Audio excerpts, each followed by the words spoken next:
So when I said the running was fun, he replied, I think so too, let's run a marathon.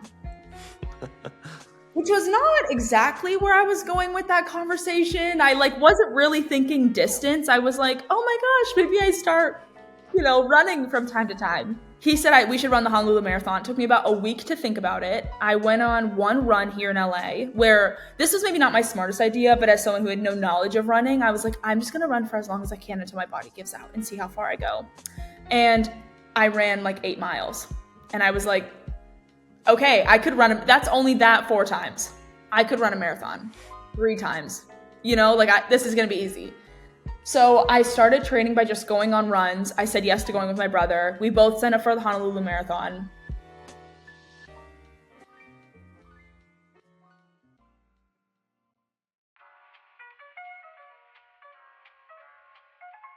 That was Anna Sitar today on the Running Effect podcast. If you're not familiar with Anna, you are probably living under a rock, as she has insane followings on social media across Instagram, TikTok. She's worked with some of the biggest brands in the world, and she recently got into the sport of running. I actually met Anna while on Meta's campus in September. We ran with Mark Zuckerberg and Diplo, and it was a day to remember. I love that interaction with Anna, and since have kept up with her, have texted her about her running adventures, and she recently ran the New York City Marathon, which was quite the amazing experience for her and really fun ride to follow along as someone who follows her. And so I want to sit down with someone who on social media is an absolute beast, but also has a life as a runner, and sit down with her and talk about her journey into the sport. I think a lot of my guests have a very traditional story of getting into the sport from 5 and becoming Olympians, but Anna has a really fun and unique story and start in the sport of running where she discovered it later into life alongside all of the incredible things she's doing. So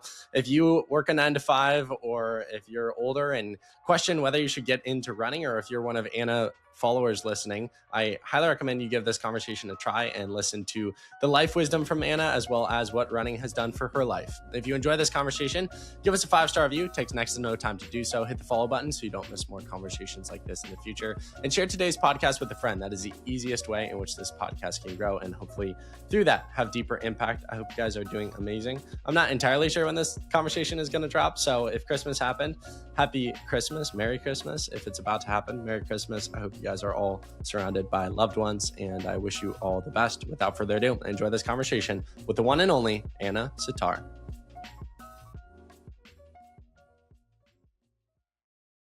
Ladies and gentlemen, I'm sitting across from a person who I ran a mile with, 3 months ago.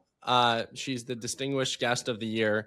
And a lot of people would ask me, who is your favorite person you ran with this year? It could be Diplo, could be Mark Zuckerberg, could be the winner of the Boston Marathon, but nope, it's Anna Sitar, and I get to sit down with her today. Anna, how are you doing today? I'm doing so good. How are you doing? That's such an honor. That's so cool. I do feel like you're one of the people this year that I ran with that I was like, wow, I connect with this person so quickly, and I'm sure it's our Midwest roots, but it was. We were in a briefing room, and I think we very quickly found out that we were the only 2 people who weren't from New York or LA, and I think we immediately connected. So how crazy was that experience for you, running with Mark Zuckerberg? It was crazy, but I was going to say, I want to remind everybody that I actually could not keep up with you or Mark Zuckerberg in that run. So we actually didn't run that much together. You were incredibly fast, but it was a crazy experience. It wasn't what I was expecting. I've never done a Diplo run club before that. And then now I've done 2 or 3 since then. And there's such a fun and party kind of vibe and a cool way to get into running, I think, for people who are looking for an entry point. So it was a cool experience. How did you feel about it? Oh, it was crazy. It felt like a fever dream where it's like, oh, all these people that I know on social media are running with me, and then just casually Mark Zuckerberg and Diplo are running right in front of me. It was crazy. Exactly. Yeah. How did the one we did on Meta's campus differ from his other run clubs? Because aren't those more 5K and community based? Yeah, I did one in Brooklyn. That was a 5K. I ran with Ultra, the shoes, and it was so much fun. It started remarkably early. So we had gotten there at 5 a.m. and we ran around a park in Brooklyn.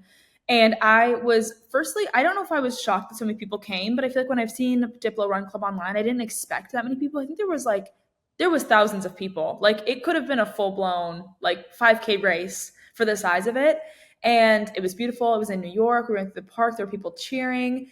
And then at the end, they kind of have this little section that you walk into where it turns immediately into a rave.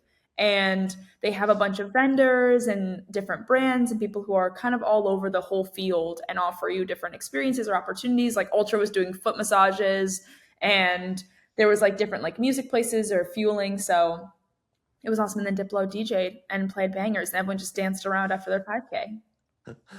There's so many different questions I want to ask you. I know we talked a little bit when we were on campus, but kind of your entry point into running.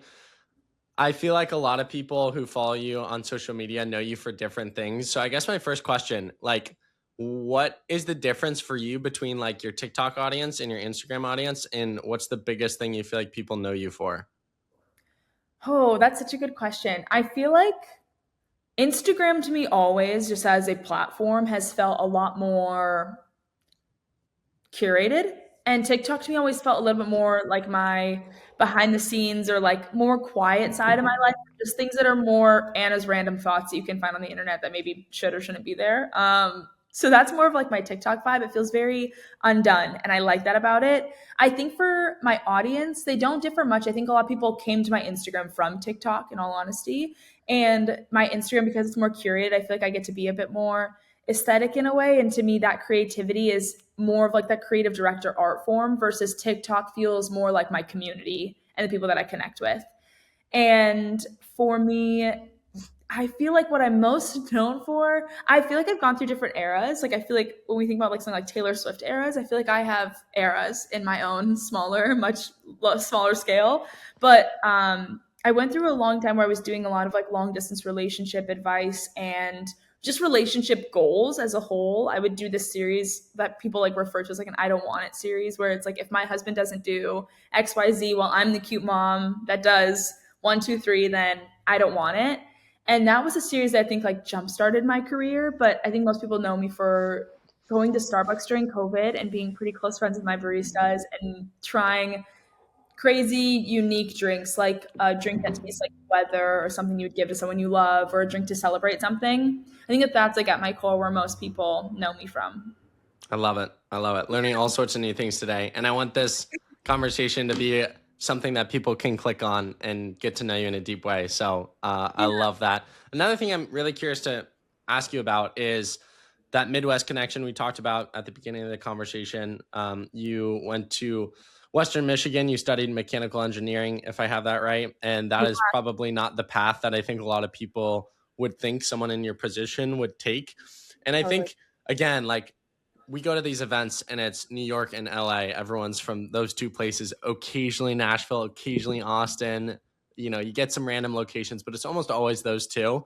And those places I feel like are so curated with, you know, content creators and thought leaders and XYZ. But it's the Midwest states that I feel like a lot of times the culture just isn't built up to raise people like you or I. So I'm curious, why do you think it's so special? You come from Michigan and can kind of be a beacon of hope to a 14-year-old girl who's like, yeah, I don't Yeah. really want to take a traditional path, but I don't know anyone else who came from here that is doing, you know, what I want to do.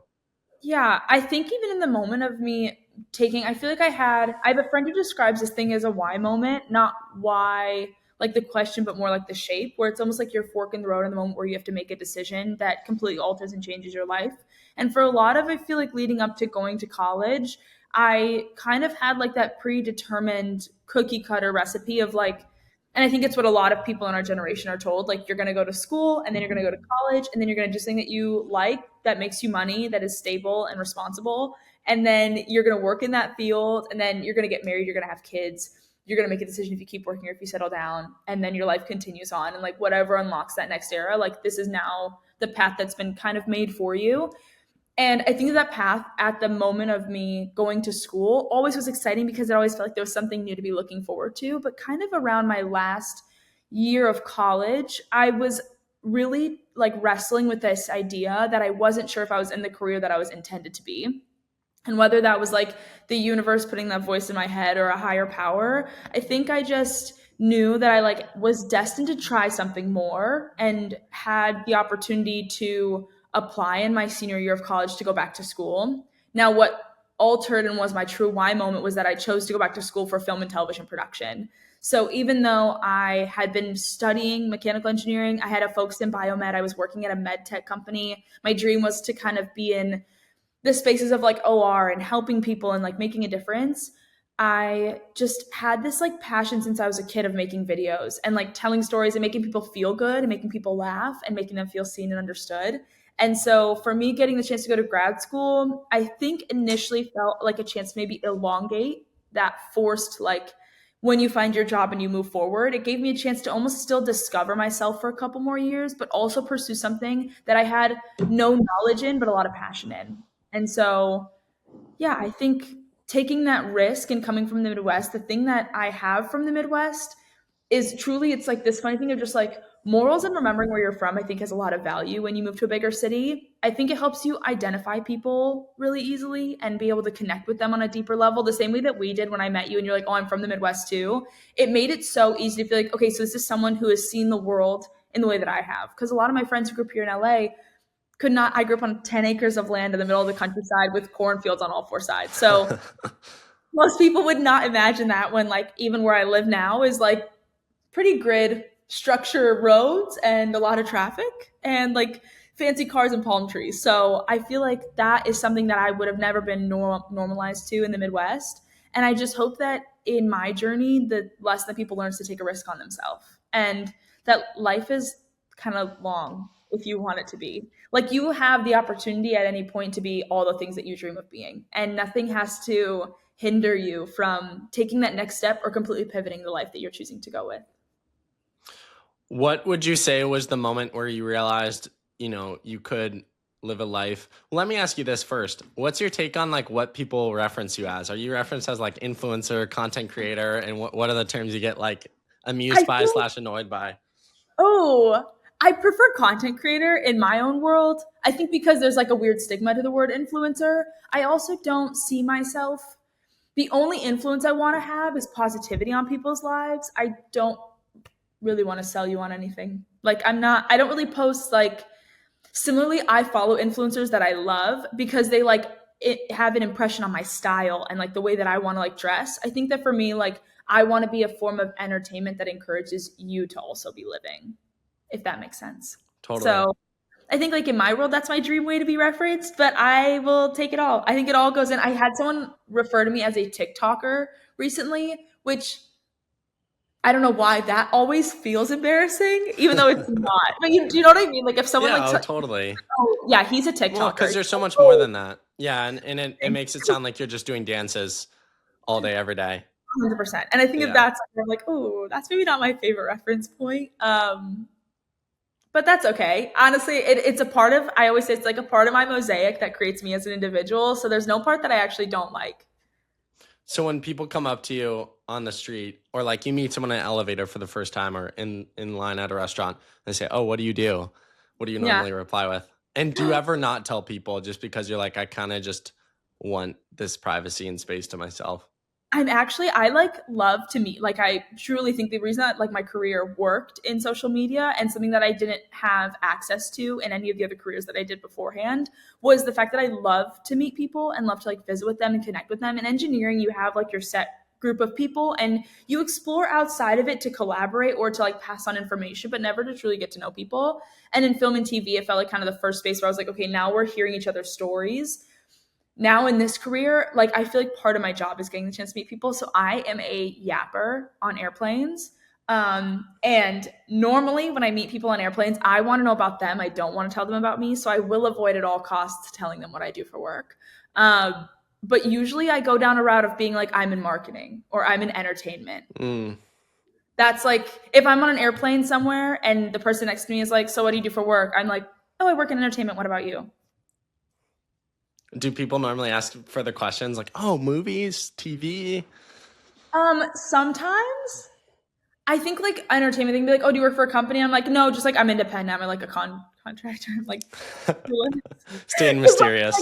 like really mysterious. I feel like in this industry, that's not as surprising, especially if you're coming from LA too. That's not a surprising response.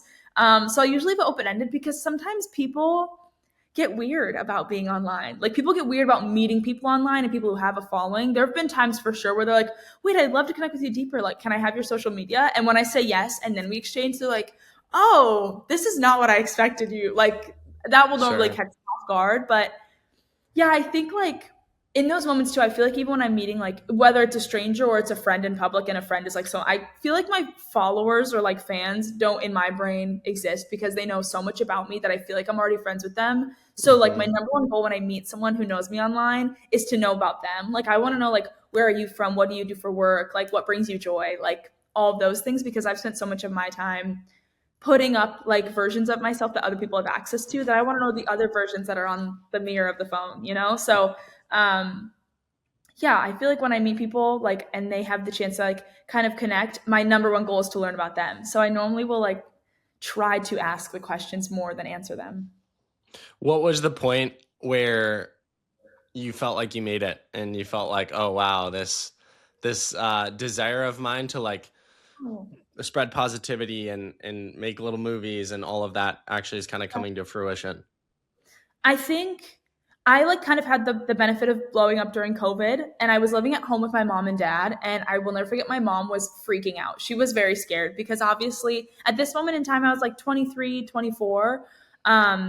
And I don't know, like we always had the internet in my generation, but my parents were pretty anti social media as a kid. Like I didn't have Facebook or I kind of got Instagram because a friend told me to get it, not because I knew what I was doing. And even my parents didn't know what Instagram was when I got it on my phone. So I used it for a good year before my parents found out that I had anything. Um, and especially when you first, I don't know, when I first started on Instagram, it was like you followed 50 people and they were only your friends at your school. There was no influencer or like major people that were being big and followed. And so what I think is my made it moment though is I think it's like kind of funny, but it's like when I convinced my parents that there was potential here. And Okay. pretty early in my career, I decided launching merch was really popular when I first started on TikTok. And so I was like, oh my gosh, mom and dad, I have been using this punchline. I don't want it. And I want to put it on a t shirt and sell the t shirt. And I remember my dad kind of, my parents come from two different, like polarly opposite backgrounds. My dad is an engineer and has worked in the car industry, obviously, Michigan, Detroit, has worked in the car industry for a majority of his career. My mom is an artist and she is a quilter. And so she has a small business that is quilting essentials pretty much. And like she's kind of a designer in that space. And so my mom works in like e commerce and my dad's an engineer. And so when I tell them like I want to sell t-shirts online, I kind of had this like pre-existing knowledge of how e-commerce works from my mom and dad. But I will never forget my dad being like, "Well, I can't wait to wear." I think I ordered 200 screen print. I had asked a family friend who was into screen printing to screen print these t-shirts for me, and they did, and I got 200 shirts. And at this moment in time, I had like 800K on TikTok, I want to say. And I will never forget my dad being like, I can't wait to wear these shirts for the rest of our lives. Like he did not see any potential in this space. And like I love him dearly. That was like, I don't think he meant that in a roast by any means. He was more of just like, she's committed. I guess we'll see where this goes. And then I launched the t-shirts on like my TikTok. I was like, okay, my merch site. I built the website on like Wix or something, went live, and the shirt sold out in 12 minutes. Wow. And my dad was like, we gotta get another order. And like he was like freaking out. Like he was like, this is crazy. I can't believe like he's like, kiddo, I can't believe that happened. I like will never forget my parents coming out and being like, so how's it going? And I was like, oh, I sold out like 15 minutes ago. And they were like, wait, are you being serious? I was like, yeah, no, I just have to pack all of them. And I quite literally in my parents' garage hand packed and hand wrote letters to every person who ordered a t-shirt and shipped them all myself out of my parents' garage. And it took me like a full 2 days. While I was like in grad school in class with my Zoom on, like packaging post office orders and shipping them out. But that for me, like it was so early in my career, I had no idea the potential that could come from that. Um, that just felt like a made it moment because I feel like I got to see my parents have faith in that too. And that's like a funny thing. It's probably a little bit of the middle child syndrome of like wanting your parents' approval. But like I feel like getting to see someone close to me see the potential that I always knew was in the internet. That was something that I was like, oh, this is exciting now. Like now I kind of am like having people who are backing me up and aren't just seeing this as she's making these like silly little videos online. It was kind of it was becoming more than that. Have you since met someone who bought one of the 200 t-shirts? Have you seen any out Oh my there? gosh. I have not seen one in person, and that's the thing. There's two things that I would love to see. I would love to. I've seen people post with it or like have it in a TikTok before, but never like walking on the street. My literal dream would be someone in any iteration of my merch walking by me on the street, or being at the beach and someone's wearing. I did a PacSun collab with a swimwear for creating a swimwear line. I did two of them Oh, last that's so year. cool. And that would be one where like I hope I see someone on the beach in the bikinis that I designed. Like that would also be one that I'd be like, oh yeah, that would make me like that would just feel so much more like tangible even than you know, like when people come up to me online, I'm like, you follow me? Like why? Like I genuinely want to know. But then if I see something that like I've created or something that I've like built or made, oh, like seeing that in person is just so rewarding. For you, where does running fit into the equation? How'd you get introduced to it, and what's your journey? Yeah, I so prior to the internet and I grew up in sports a little bit. I was a swimmer. And so I swam in high school and briefly in college before I tore my ACL. And I always was like in a quite athletic family in the sense of like they loved going on hikes and bike rides and all of these things. And in the last year, I had a friend that I had made, like an adult friend, which is kind of fun. I feel like no one ever talks about the people that you meet after high school and college, but I met this friend, Danielle. We went out to coffee and became like instant best friends here in LA. And I didn't really have many friends in LA yet. So it was really nice to have someone who like I could rely on and count on. And we'd go on all these adventures together. And she did triathlons for fun. And she was like, I think you'd be really good at them. Like you're naturally already a swimmer, which is kind of the hardest part. And I think we should all sign up and do one together. And we signed up to do the Santa Barbara Tri in 2023. That's no, 2024. That's only a year ago. That's crazy. We signed up to Santa Barbara Triathlon, and it was a sprint try. So it's like a super sprint. It was only a 500-yard swim, a 6 mile bike, and a 2 mile run. Super brief. We've all finished in under an hour. Like it was a quick turnaround kind of race. She was like, I do them because I did not grow up doing athletics. And I think this like helps me prove to myself that I can do something new. Well, my brother and I both joined her, signed up, did the race. And at the end of it, I was like, wow, I never liked running. I never was someone who like I could never run more than a mile normally as well. So like even doing the 2 miles at this, I was like, okay, I can do 2 miles. Like in my brain I could, but I had never actually gone out and run longer than maybe a 5K.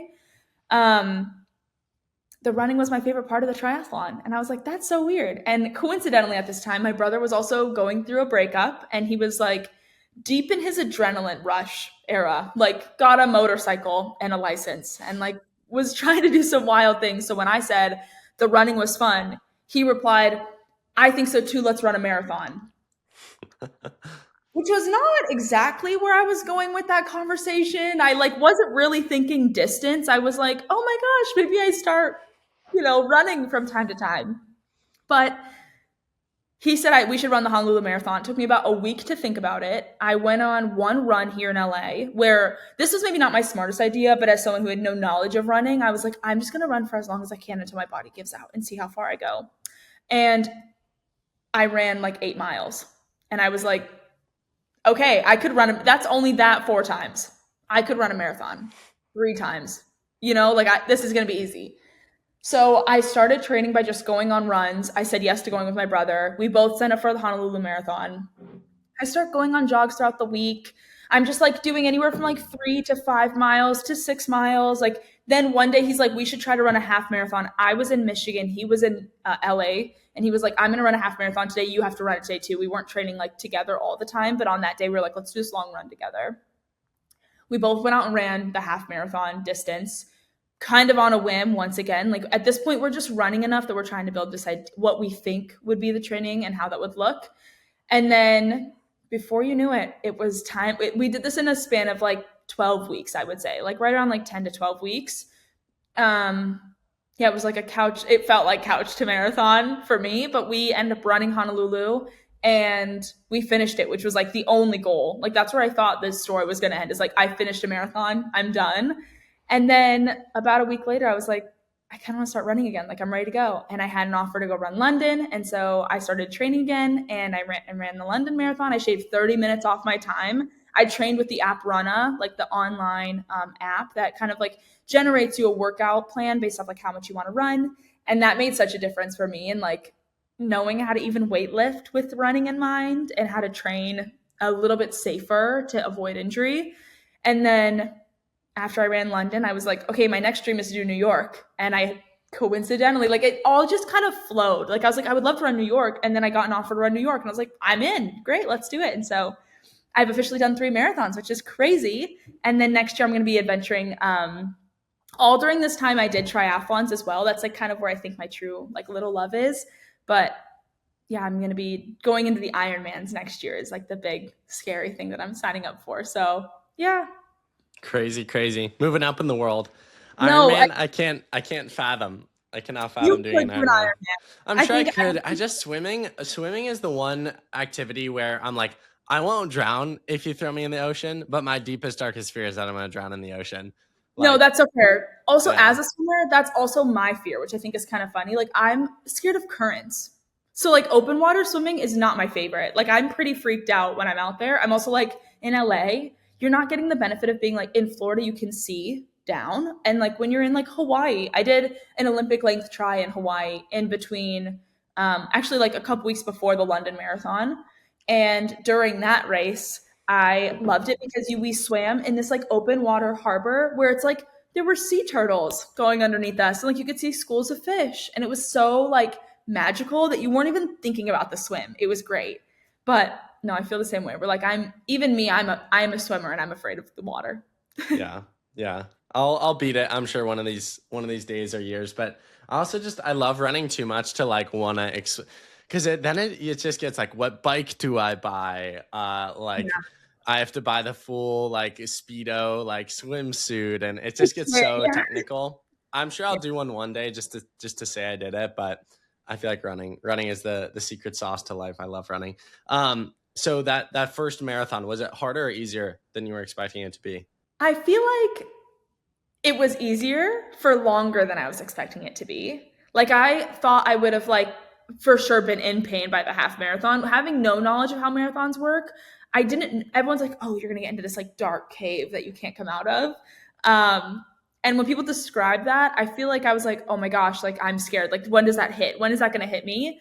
Um I thought I was going to start to crash around the half marathon. I pretty much made it to like mile 18 without having any like mental anything and no pain, which was great. But once mile 18 hit hard.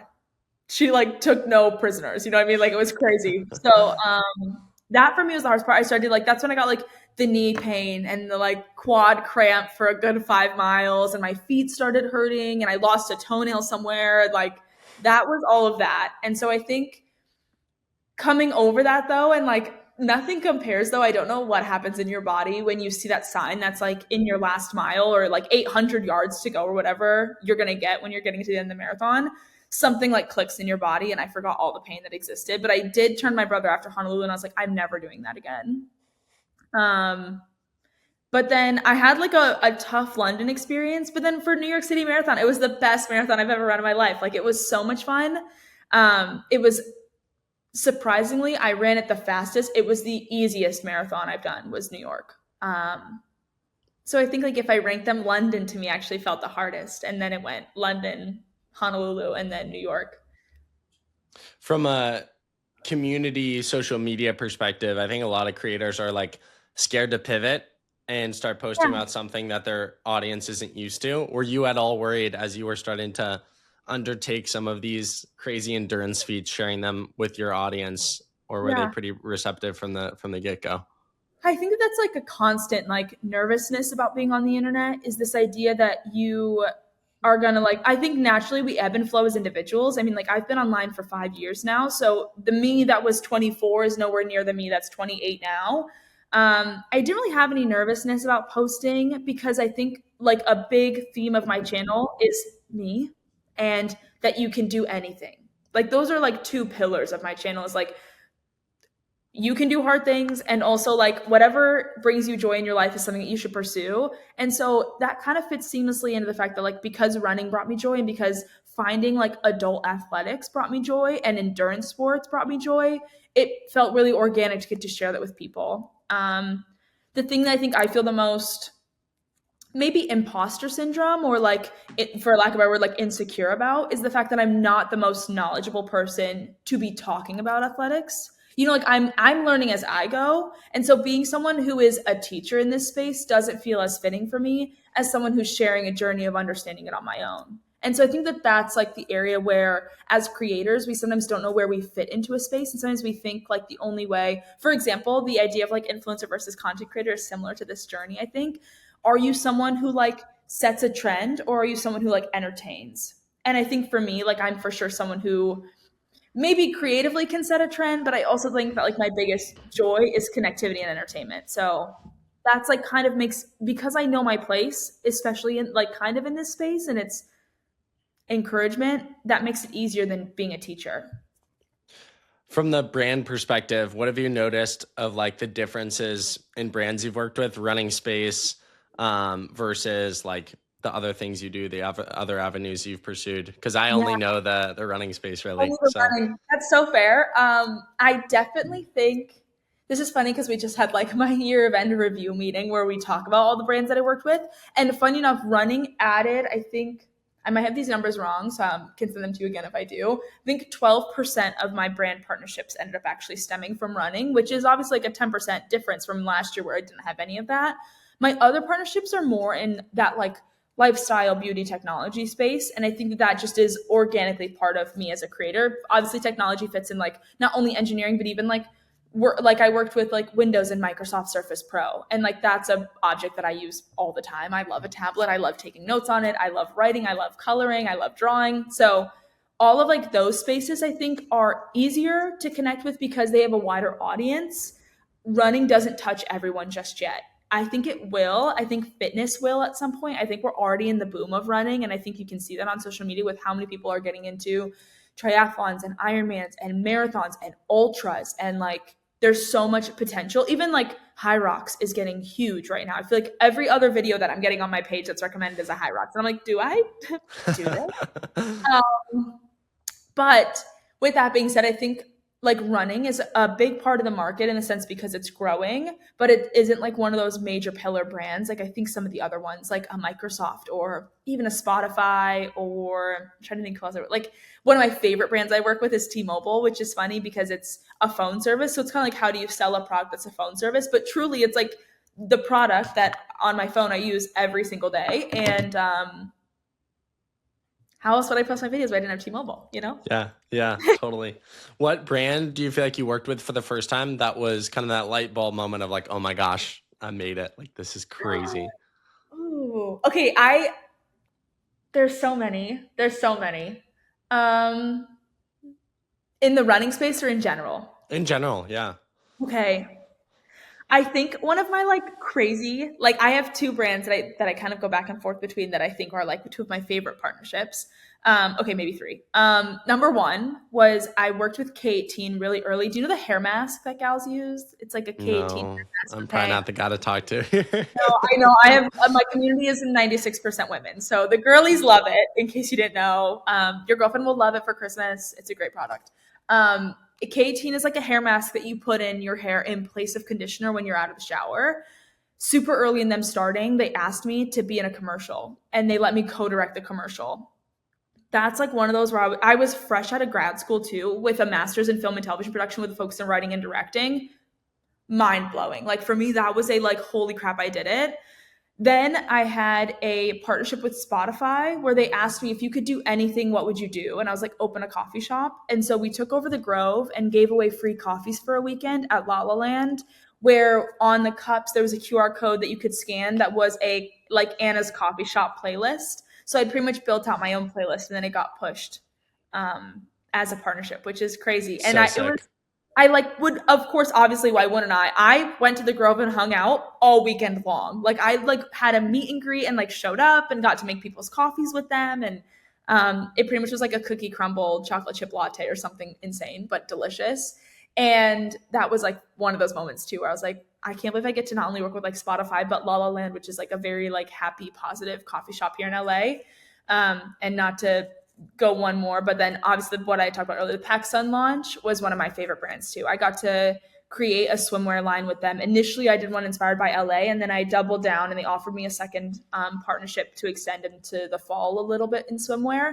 And I did a Michigan inspired swimwear line. Oh, that's And I got cool. to fly the whole team to Michigan and we photographed the whole swimwear line in South Haven.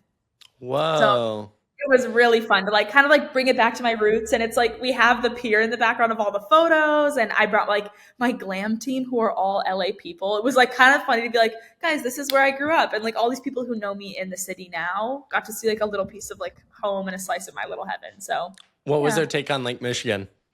they loved it. They were also like mesmerized by the fact that it's a lake and not an Hmm. ocean. And It looks like also, an ocean. yeah, like South Haven makes it look like a beach too, like minus the waves. So it's just like a fun, unique experience. If you haven't been to Michigan before, it's really fun to get to see it. You probably don't know these numbers because you don't work for them, just with them. But do you know what percent, or just like, you don't even need to give me a percentage, but because it was Ready? very Michigan inspired, I'm sure the Michigan girls were going crazy. Was that like a high demographic? Yeah, a girl from Idaho probably is like, oh, I don't know what It's she's like, talking about. yeah, Yeah. exactly. I don't know the percentage for the Michigan one as much, but for the very first Paxton launch that I did, I will never forget. We launched on the day that I had a pool. I like had thrown a pool party in LA for the very first launch, which was photographed in Malibu. And we kind of just had this like get together, and I got to see all the Paxton team that day. And when they came up to me that morning, they were like, Anna, have you seen the website? And I was like, no. And they're like, it has crashed in the morning. Like things have been going down all morning. You've like increased the visitors to the PacSun website by 7,000% today. Whoa. And I was like, oh, that was like one of those moments that I, as a creator, was like, that's an insane thing to like think was possible. Also, because to me, I'm like, once again, I feel like numbers online, you can't visualize. And so to hear that come from me and the fact that it's just like something that I worked on, and to me, I'm passing along these projects that I love to my friends. That's crazy. That's crazy that many people like showed up. I was like, wow, you guys really like, thank you. Like, that's so fun that they like me and they want to come and see what we're working on. So, yeah.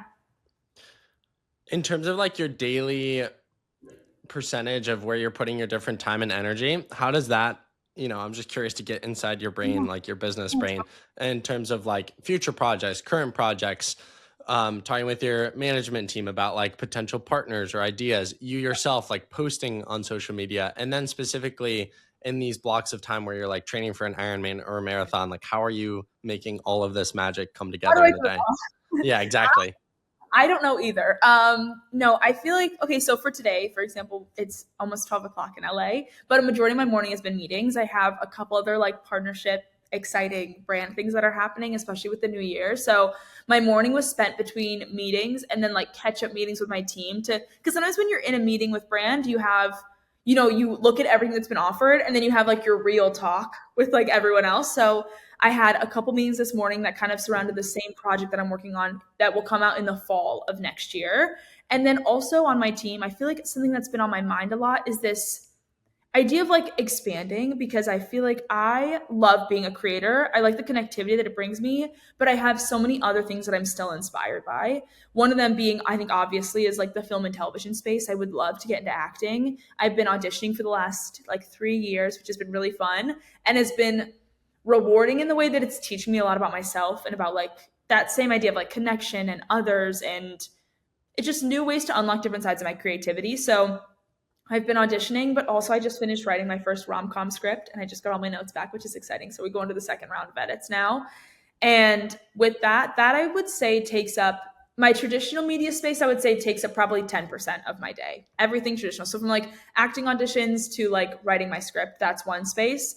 Creating content daily is like a good 40% of my day. Like I would say my goal is always like minimum 2 to 5 videos a day ish. Wow. Then if I'm having a good day, like that's what we're floating around right now. So it can be things like right now for Vlogmas, it's making a vlog of my whole day. I'm doing an elf on the shelf for my boyfriend, so he's loving it. The elf, as we speak, is actually scaling between the Christmas tree and a light fixture that I have. Don't know what that idea was, but it was there this morning and I ran with it. So I'll do like a video of each of those. It'll probably be something around a trending audio. It'll be something relatable. I could do a get ready with me. I have an event tomorrow. And so I did like a dress video where I'm like asking my community to help me pick a dress for that. So I would say that's about 40%. um, of my day. And kind of like filming and creating that feels like its own entity to editing, because I think, I'm sure you feel this way too. Like in the brand space, you're at a computer a lot of time editing the videos for partnerships, filming the partnerships, kind of creating logistics, building relationships, being on calls. I would say that's probably another like 30% of my day. I think we're at 80%. And I would say the last 20% is like exploring the new stuff. Like there's a few other spaces that I can't talk about as much yet, but whether it's like brand expansion, like creating a new product or coming up with a new product, whether it's in like the writing space or the, creation space or photography space or creative director space, or even just like kind of coming to light with like new ideas or brands that I want to work with. I would say that fits in all the last 20%.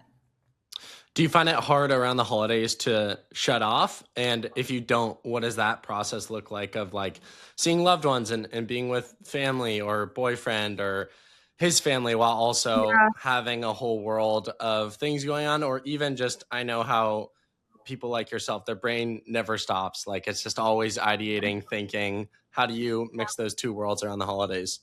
I feel like I still haven't discovered it. Do you feel like you've cracked the No, code? not at all. It's No, terrible I for like me. don't know. That's like the worst part, I think, is I'm a workaholic and I like it. And I come from a family of workaholics, to be totally honest. Like, I mean, my mom wouldn't have been able to start her own small business if she wasn't passionate about it and into it 24/7. So I think that that's something that I've like been navigating a lot in my adulthood, is that like a big pillar of conversation, even amongst my family, is work.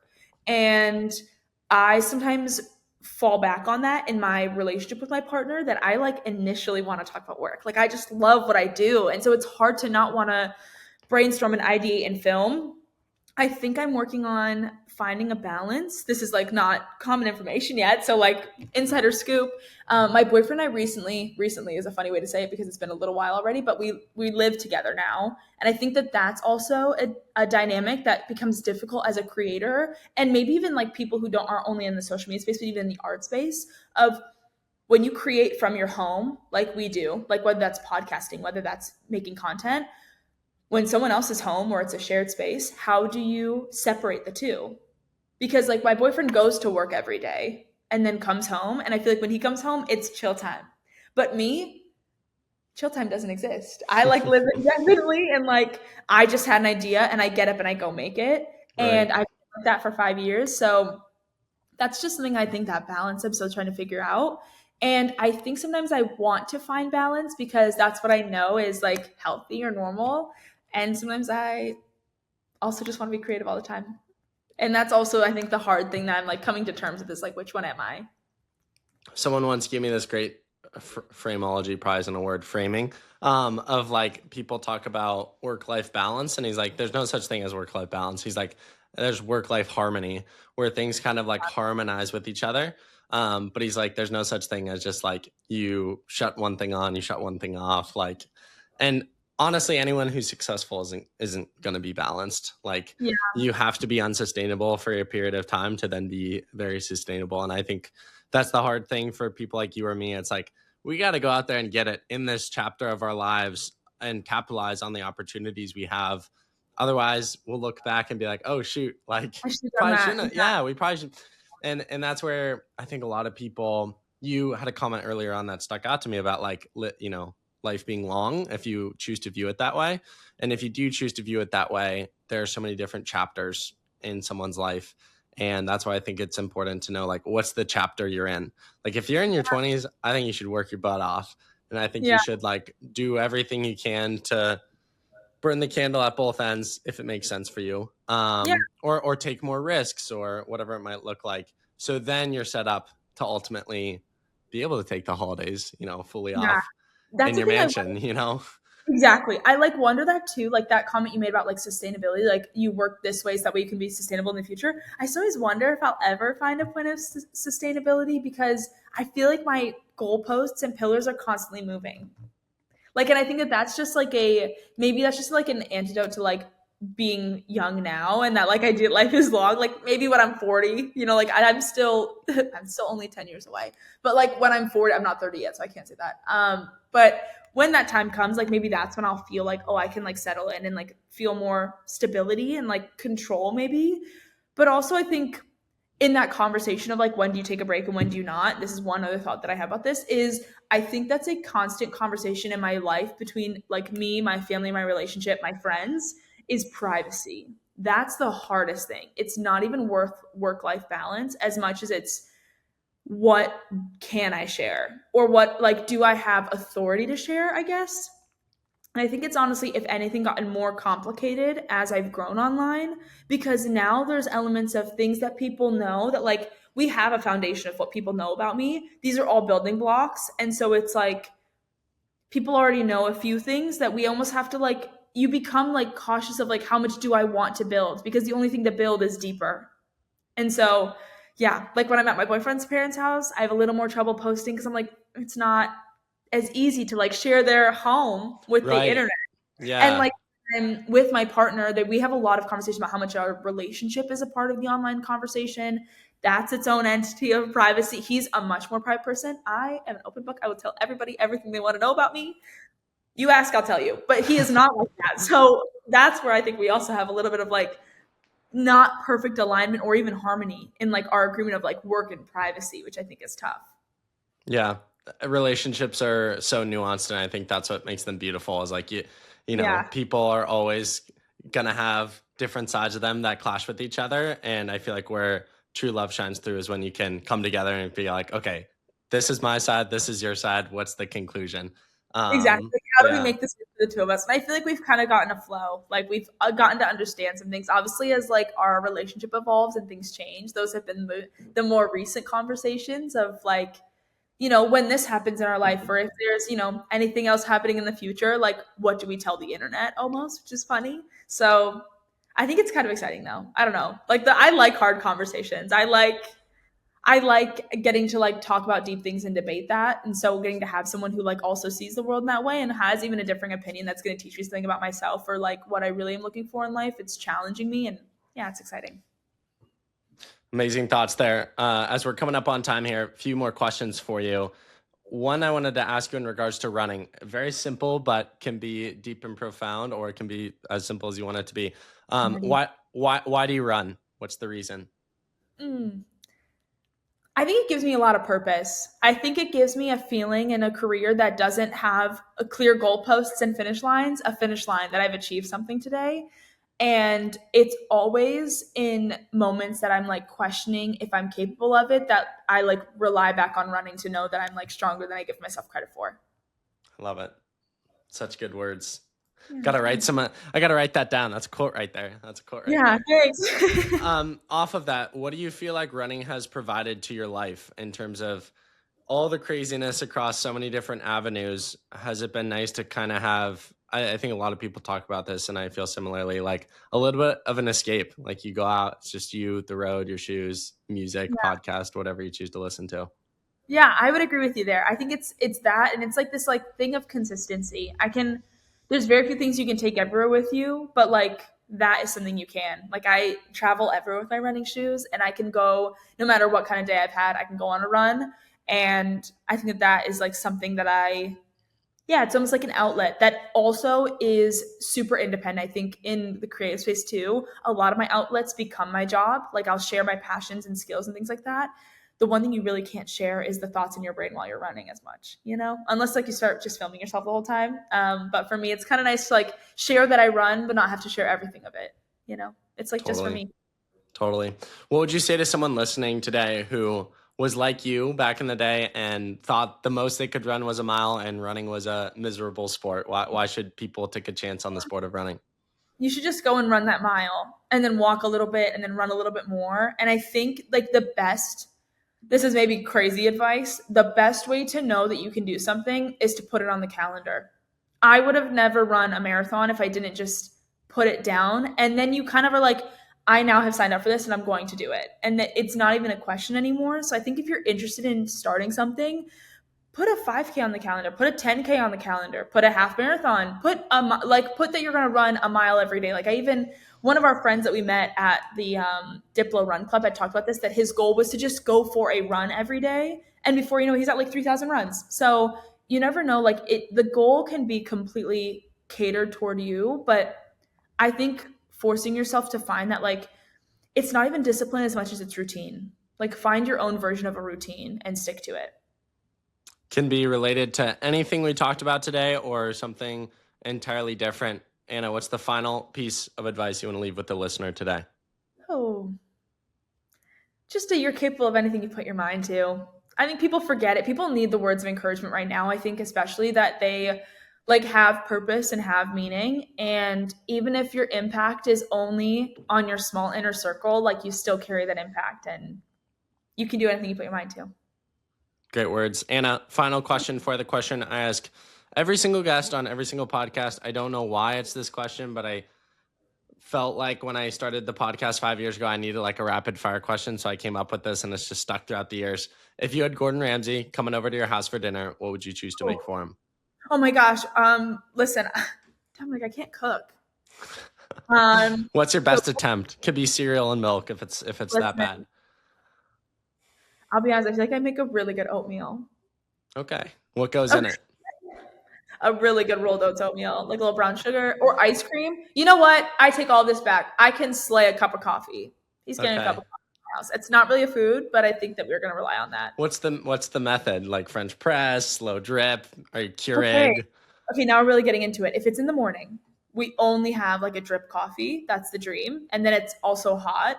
Halfway through the day, we go for iced. We do either an espresso or like a full espresso from I have like a Ninja Barista Pro. We do an iced espresso. I use a super specific vanilla syrup from this brand called Proper, and then regular milk and a little bit of cinnamon on top. Hands down, phenomenal. Magic's there. Gordon will love it. Anna, thank you so much for the conversation. Great to get an inside look at your life and your running journey.